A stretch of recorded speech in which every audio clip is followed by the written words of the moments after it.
সবাই বলে বড় মা না চাইলে বা না ডাকলে কেউ বড় মায়ের কাছে যেতে পারে না। এটা কতটা সত্যি বা মিথ্যে আমি জানি না, তবে আমার এটা মনে হয়েছে যে তুমি যদি মন থেকে যাও বড় মায়ের কাছে যেতে, তাহলে তুমি অবশ্যই যেতে পারবে। সো হ্যালো এভরিওয়ান, সবাই কেমন আছো? আশা করছি সবাই খুব ভালো আছো।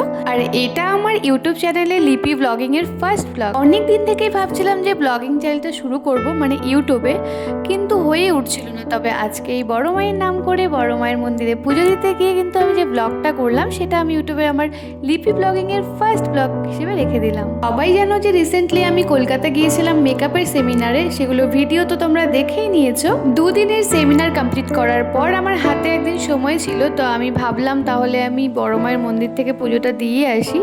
তো চলে গেলাম বড় মায়ের ওখানে। আর আমি যেহেতু বাগুইহাটিতে থাকি, আর সেখান থেকে আমি র্যাপিডো বুক করে চলে যাই প্রথমে বিধাননগর স্টেশনে, আর সেখান থেকেই লোকাল ধরে চলে যাই নৈহাটিতে। অনেক দিন পর হয়তো এত সকাল সকাল আমি ঘুম থেকে উঠেছি। মানে আমি যেখানে থাকি সেখান থেকে প্রায় আসতে আমার 2 ঘন্টা সময় লেগেছে, আর আমি 8টার মধ্যে পৌঁছে গেছি নৈহাটিতে বড় মায়ের মন্দিরের এখানে। প্রথমেই এখানে পৌঁছে আমি নিয়ে নিলাম একটা ফুলের ডালা। এরপর সেখানে জুতোটা রেখে আমি হাঁটতে হাঁটতে পৌঁছে গেলাম মায়ের মন্দিরের সামনে। আর আজকে ছিল বুধবার, আর তাছাড়াও আমি অনেক তাড়াতাড়ি যেহেতু চলে এসেছি, সেই জন্য কিন্তু আমার খুব একটা সময় লাগেনি পুজো দিতে। ওই মোটামুটি 30 মিনিটের মধ্যে কিন্তু আমার পুজো দেওয়া কমপ্লিট হয়ে গেছে। আর এখানে আমার অনেকের সাথে পরিচয় হয়েছে, বা অনেকের সাথে অনেক কথা হয়েছে, গল্প হয়েছে।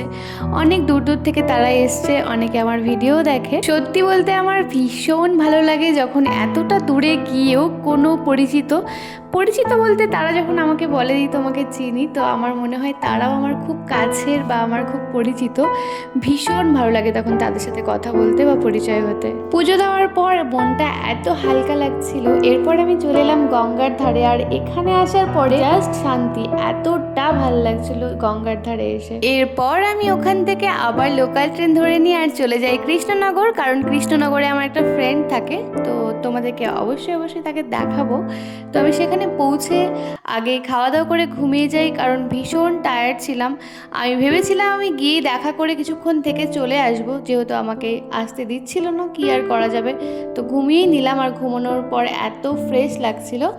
তারপর বললো চলো রেডি হয়ে নি, একটু বেরোবো। তো সেই জন্য আমিও রেডি হয়ে নিলাম। আর আমি যেহেতু কোনো লাগেজ আনিনি, কারণ আমি থাকবো বলে আসিনি, তো সেই জন্য আমি আবার সেই ড্রেসটাই পরে নিলাম। আর পরে রেডি হয়ে নিচে ওদের অফিস রুম বা স্টুডিও যেটাই বলতে পারো সেখানে চলে এলাম, কারণ এখানে একটা ওদের প্রমোশনের শ্যুট চলছিল। আর ওকে তো সবাই চেনো, অর্পিতা বিশ্বাস। ভীষণ মিষ্টি একটা মেয়ে, আর তার সাথে খুব ভালো মনের একজন মানুষ। এরপর আমরা দুজন মিলে বেরিয়ে যাই স্কুটি নিয়ে দাদার অফিসে। আর সত্যি বলতে ভীষণ মজা করেছিলাম, কিন্তু সেরকম ভিডিও ক্লিপ নেওয়া হয়নি, যতটুকু পেরেছি নিয়েছি। তো তোমাদের ভিডিওটা কেমন লাগলো অবশ্যই জানিও, আর লিপি ব্লগিং অবশ্যই সাবস্ক্রাইব করে দিও। Thank you. দড়িটা অবশ্যই নিয়ে নেবে না অরিজিনালটা।